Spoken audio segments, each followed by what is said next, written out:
Hey, welcome back to Burnt Wood Workshop. Today's video started out being a video on window trim, and I was going to go over the different types of trim. I was going to make some little demos and things, and I found out that my miter saw was off. So I went out to my other miter saw, it was off too.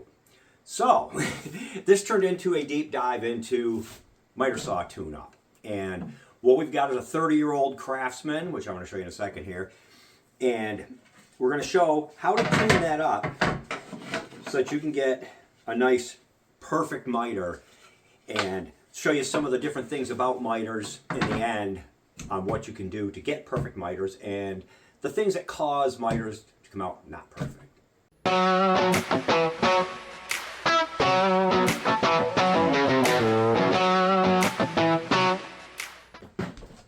So this is the saw we're going to be working on. And I've had this saw for at least 30 years. It's an old Craftsman.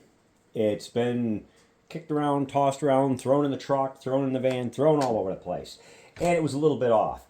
So what we're going to do is we're going to go over how to get this back on so that it works perfect. Now, when I was adjusting it, this was so rough that you had to fight with it to turn.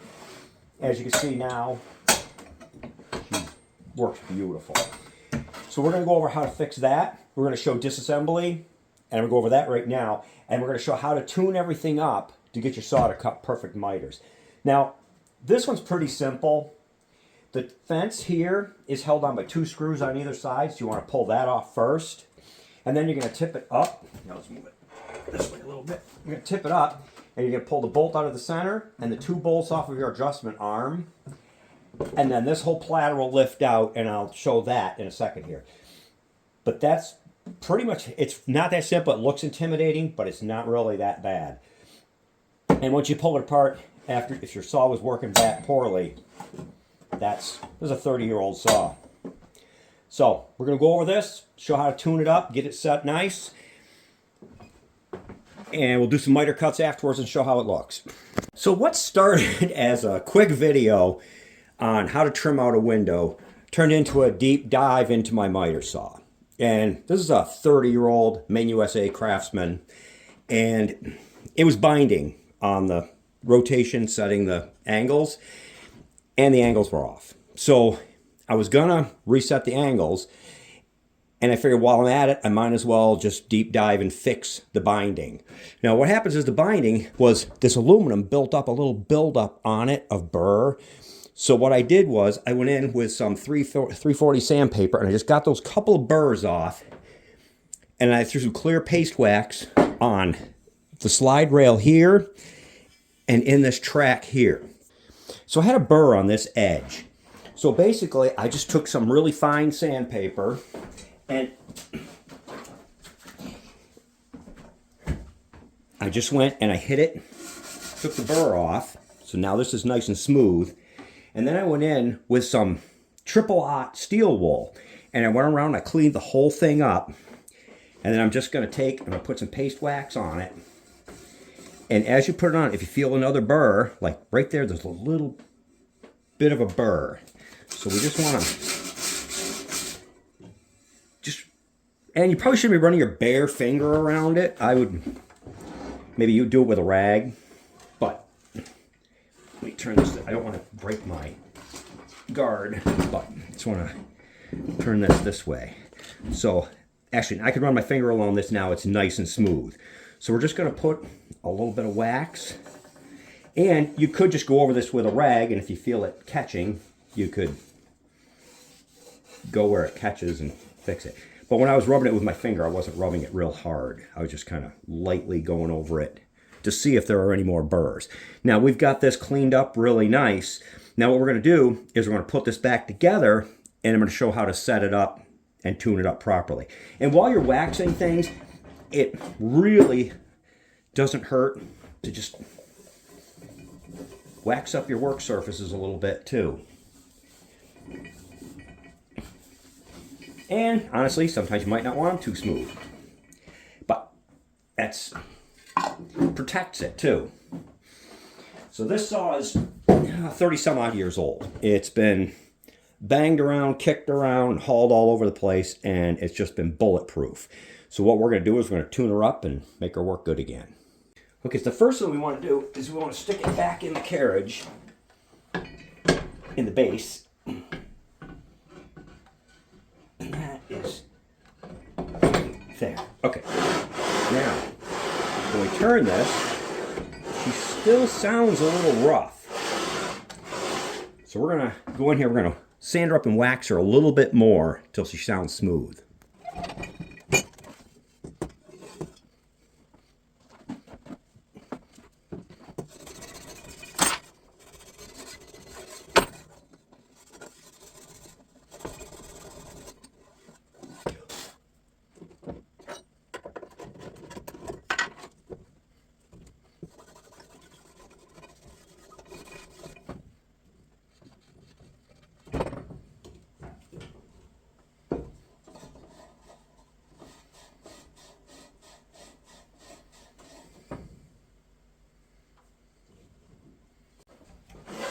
All right, so we've got it nice and smooth now. So the next thing we want to do is we want to basically just get our fence lightly set in place. We don't want to tighten it down or anything yet. We just want it started.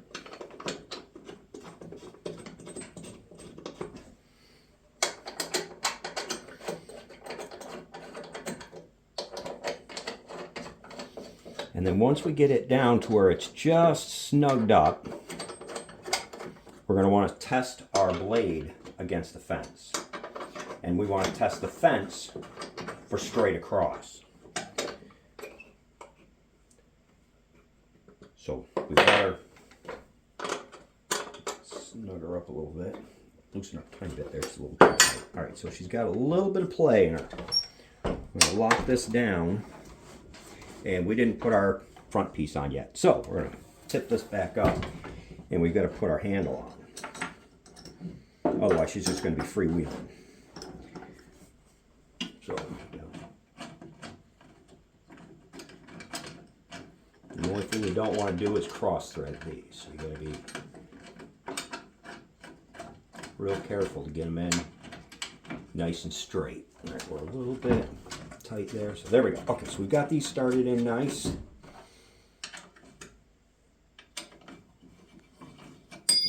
Whoops. A little longer handle one will fit a little better. All right, so we're going to just snug this up. And this shouldn't have too much play in it because this is your piece that should be correct. So we've got that on. Now we should be able, and see how nice she slides. Now as you can see, she's locking in pretty good now. So at this point we're still a little bit loose. So this piece here can move back and forth. It's not a lot of movement, but it's a little bit. So what we want to do is we want to pull this or push it until it's square against the blade. So right now with a feeler gauge, we can go in the back and the front, and that is nice and square and tight. So now we want to tighten this down.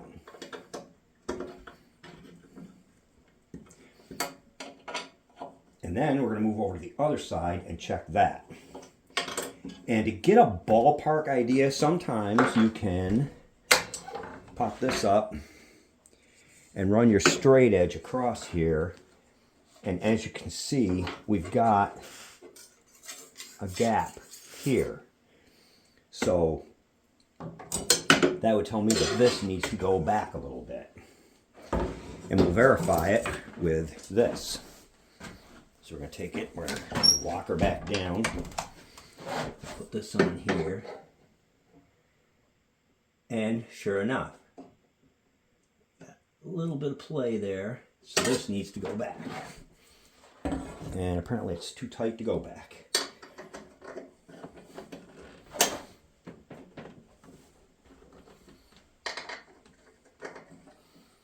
Okay, that does not want to go any further back. So let's see.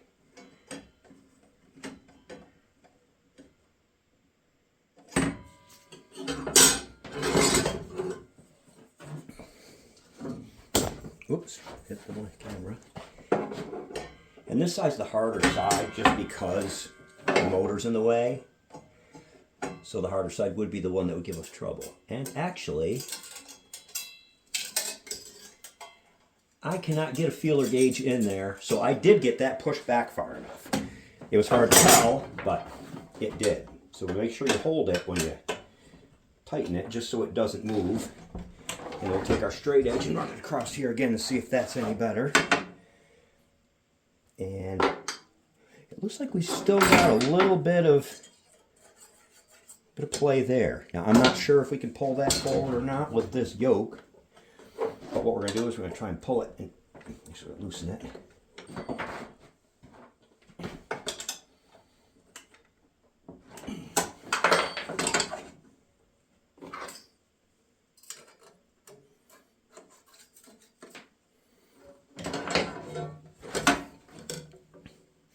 Okay, I can't get that any tighter, but this is also the finest feeler gauge I have. And it won't even go any further than that. So, I think we're going to call that as best we can get it, and we're going to do a couple cuts and see what we get. So we got our saw all tuned up, and one of the neat things about this old saw is it had these nice little side extensions for longer pieces, which worked really nice. But see how nice and smooth she slides now? We're going to take our piece. Of course, the camera's in the way, but we're going to just...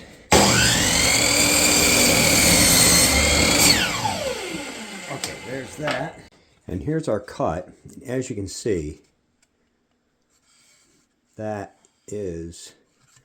Push it right up against there so you can see that. That's a perfect miter. And that's what we wanted. So, we got a perfect miter, and she turns nice and smooth now. No binding. So I would call that a success. As you can see on the other one, we have the same measurement. Now this one, when you push it in, as you can see, we've got a good 1/8 of an inch gap here. This is from before we did the miter saw adjustment. Now, if we take the same piece, if we take the piece that we just made, we do the same thing in about the same distance. As you can see, there is no gap. So we've got our saw tuned up really nice. Now we should be able to make nice trim. But without having the saw tuned up like that, by having the saw out like that, all 4 corners are off just a little bit. So if you get all 3 corners just where you want them and you go to put that last piece in, it's just not going to fit. Because you're not going to have your 15 3/4 top and bottom. It's going to be 15 3/4 here, and down here it's going to be something different. So when you push this in, it's going to open everything up. So now we've built this. I'm going to recut all those, and we're going to see what we end up with for an picture frame. So hope you liked the video. If you did, give me a thumbs up. Leave me a comment. Tell me what you thought. Any ideas, thoughts? If you have a better way to do it, let me know. I've got a bunch more videos coming on trimming out windows, and of course always my laser stuff. But I'm working on my house, so while I'm working, I figured I'd show some of the tips and tricks. I've been doing trim work for 30, 40 years now. Maybe 50. I don't know. It's been a long time. I've been doing it for a lot of years. But you want nice picture frames, trim, or something like that, your saw's got to work good.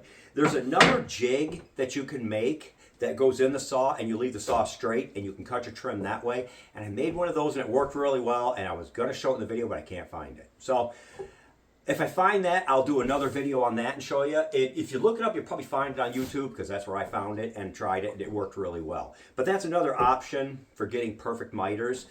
That's about all I got. And stay tuned, I've got more coming.